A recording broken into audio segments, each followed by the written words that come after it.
The Dialogue.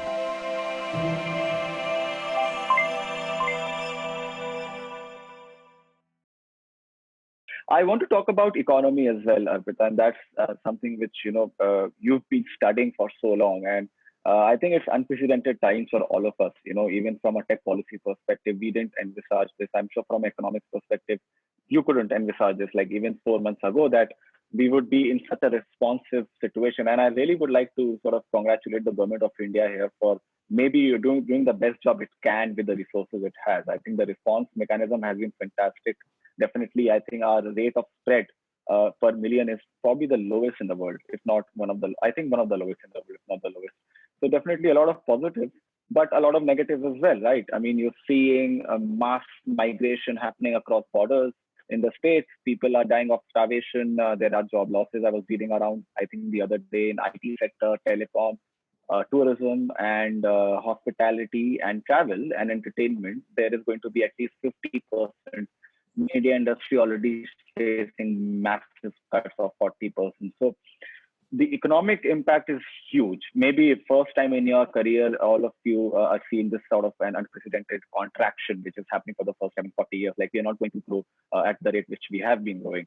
What should be the economic response to this? And over here, how important is it to maintain some sort of a partial opening up of certain items which are going to yield you greater economic output? See, the Indian economy, if you go back last year, and we have been hearing even in December when we never thought that COVID would attack us. At that point, also, we did hear that the Indian economy is not doing well. And the reason that we were not doing well at that point in time was that we were not giving our manufacturing and agricultural products enough platforms to reach the customers both in India and globally. So the whole concept of us not if you are not able to reach your customer, you will not grow at the back end. Now, this is how you need to look into the overall concept of e-commerce and trade. So that's what China did. The moment they found Yunnan is problematic, they did a complete lockdown of Yunnan, but rest of China was operating.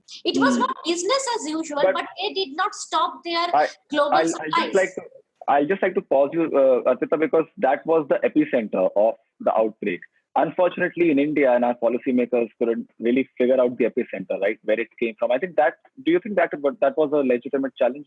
I think we could figure out the epicenter, because the epicenters for us in this case was port of entry. See, we were much better placed than many countries like the US or the Europe, because we were never a part of the global value chain. So we did not have a big Chinese population. But we did not have a big. So anything that was coming to us, the first point of entry was actually the airports, right? For us, and that to the international airport. So how many international, and of course maybe some ships and ports. So how many ports and airports they were our epicenters to begin with? And if we had acted on our epicenters, then we could have closed our epicenters very quickly. So what had happened in our case was much more problematic, because people, they were left, they went home, they went all over the countryside, then people got infected, and then the infection, if it was an interior disease, it would have affected the poor first and the rich. Here it is just the opposite. It is the rich who will infect bulk of the poor at some point in time due to certain non-technical measures. Still, we could have the problems. For example, our borders with many of our neighboring countries is very porous. So there can be still problems coming in, but we could have solved a lot of problems at the border with certain states and not to close the whole country down. And because of the panic of the closing, people started walking, and they kind of spread the disease also to certain extents. Arpita, I also want to talk about, and you touched upon trade and you touched upon manufacturing, and a couple of things have been happening around that front. One is that definitely China is going to face some sort of a backlash. I think that is something which is obvious. I think globally countries are already sort of talking about it. The second is China is the epicenter of, I would say, the sort of the source of manufacturing for the world right now. We've been seeing that that's been one of the key ingredients of their growth in the last 30 years.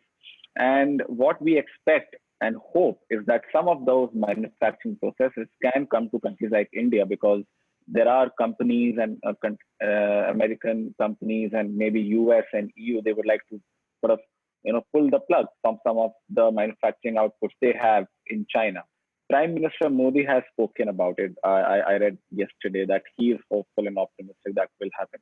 We did a paper last year where we sort of identified ways to bring manufacturing from China to India. I think that's very possible with some government incentives. But now, now the iron is hot.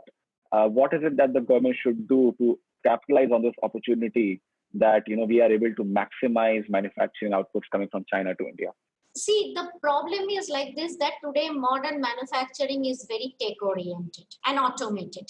So there is not just by putting a barrier. But America would like to move its manufacturing into the US, because Trump always talks about creating jobs within the US, right? So our different Adidas moved from Vietnam to Germany. So now the movement may not be that just because they are moving out of China, they will come to India. So there can be many types of movement. It can be that they are moving out of China, they will go back to their home country. They may select any other country, or they may select India. Now that is right, where they will look at the ease of doing business. Now, many Chinese businesses would also like to move out and look at the value chain and look into their own security. Chinese investment in India has been very less compared to their investment in other countries. And that is what we were talking to them about ourselves. So now we again said no to Chinese investment. So we really don't know, because when your manufacturing sector is under a lockdown for 2-3 months, many of our small SMEs will be up for sales. Either they will lock down or they will be up for sales. So this is the current scenario in India. We are not really in a scenario where after 2 months of lockdown, we can actually be having enough fun to actually rule and expand. But Arpita, I think looking at the notification which came out with respect to Chinese investment, there is some concern, would you agree, with respect to the strategic takeovers that we can see in the future? And the government could be sort of given the benefit of the doubt to have some checks and balances. I mean, I don't think it really says we don't want investment. We just want to be sure of what the purpose and objectives are. I agree with you. But you see, the problem is like this, that we could have said all investment will go through a scrutiny. Okay, and then we scrutinize in our own way. But to say neighboring countries and all of that kind of makes it more sensitive, and maybe one needs to really look into how it is handled in the WTO. If we have taken a national treatment commitment, from which country? Nowadays, investment flows are also like a global supply chain. You really can't restrict it from which country it is coming. There are so many tax havens and so many treaties that countries sign. Right. So therefore, it is a bit difficult to say what will be the impact. But the much of these things are happening so fast that the impact is will be. You can only wait 6 months to see the impact. But at this moment, when we are talking to small businesses and trying to find out, they were already not doing well since last September. So small businesses suffering is not a new phenomena. And what has happened is that they have come to a grinding halt. And that would really affect a set of workers, especially the contractual laborers. So now it will take them a lot of time to come back to normalcy. Right. Also, Arpita, I want to sort of focus on what happens after 3rd May. Right. I mean, there is a lot of uncertainty. We expect the lockdown to be lifted. We don't know if there is going to be another lockdown. I don't know if that's going to be happening. I don't think we need to also dwell on that. We will have to wait from the government. But as of now, we are opening on the 4th of May. Right. What do you see sort of in terms of economic activity? How should we regulate? How should we sort of manage the flow of people back to the cities and back to work? And how should we sort of see the supply chain of essential, non-essential items from the traders, from the grocery stores, the e-commerce companies? Because it might end up as a splurge. You need to be able to make it a more gradual opening rather than a splurge. So how do you think, what steps the administration should take to ensure that it's a very smooth process?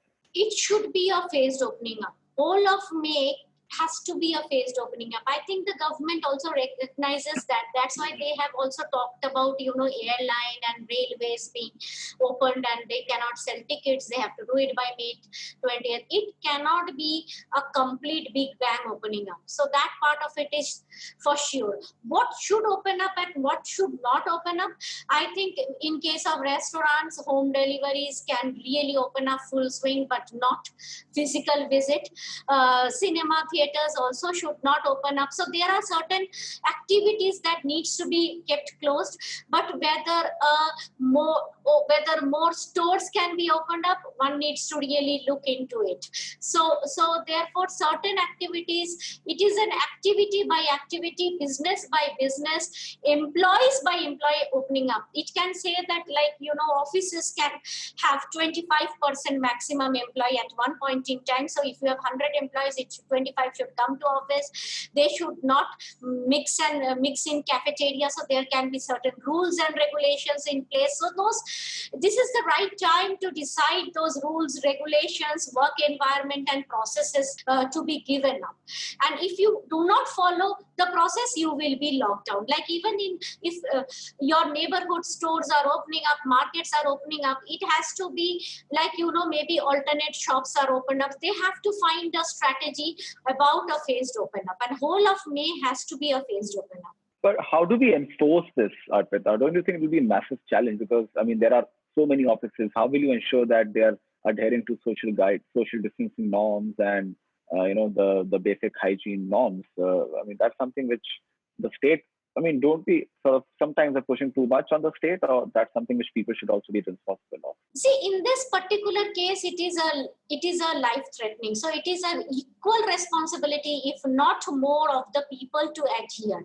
Right. If you look at India as a large country and the immense amount of problems many people are facing, I think most people are adhering to the regulation. If you see, there will be people who are being disobedient, Correct. but most of the people have aligned it, and psychologically they are also grateful to the government that the certain lives have been saved, and many people are under financial problems, but they are still thankful about the life and the quick decisions and stuff like that. So having said that they have gone through the hardship, and if there is a good appeal and the good systematic way, if it is told to the people, I think in my opinion most people will follow, because there is no major protest in India against a policy decision. Right. And with regard to the economy, my last question, and again, I like to sort of go back. It's important that you sort of churn the sort of supply-demand ecosystem, the process. And I think if we see some sort of growth and some sort of push coming from non-essential goods, post 3rd May, where do you see the sort of demand supply curve moving ahead? And will there be a low demand? Or I was reading in China, there was a saloon which opened up, and I think they did business for that day more than what they did over the last 6 months. So there could be huge demand suddenly, and then do we have the supply chain ready? So how do you think the traders, the e-commerce, the whole sort of the economic ecosystem of consumer goods should prepare for this opening up in May? It needs to be a phased demand and phased delivery. Like for example, in other countries where non-essential is open, but again I will go back to the definition of non-essential. For example, even in New York, you can now get your furniture delivered to your flat. If you move a flat in New York, you will get your furniture. But the thing is now, why it is non-essential is sometimes you will not get a prime delivery. So if you are booking your order now, you get it around 7 days, 8 days time frame. So that is what the e-commerce company can really manage that. But if you give it to their business model to handle that, they are able to manage the delivery and they are able to manage the orders. Now, in my opinion, that if the orders and deliveries are streamlined, they can manage their orders and delivery in a more structured manner. And that needs to be managed in a more structured manner. But having said that, if the production does not happen, and here comes the biggest problem, that India is probably the only country in the world which has such a large population and a marketplace-based e-commerce model. We do not have an inventory based model, and for a disaster management, if you want to go online, you need an inventory based e-commerce model that would actually lead to a lot less loss of food. The panic that worker had, all of that would have been streamlined because they would have a channel to get it delivered. Milkman would have a channel to get the milk delivered, so therefore you would have channels to deliver, because there are certain processing that is happening. Somebody is making the bread, otherwise you would not get the bread. So those channels would have been much more streamlined. So this is the right time for the government to actually have a relook at the inventory based model first, Right. and then inventory management model, and then go into a model of delivery. And this is, you have to look at the whole supply chain. You cannot put a supply chain with fragment delivery. Right. I think that's a very valid point. I think that's something which the policymakers can go back and relook at that.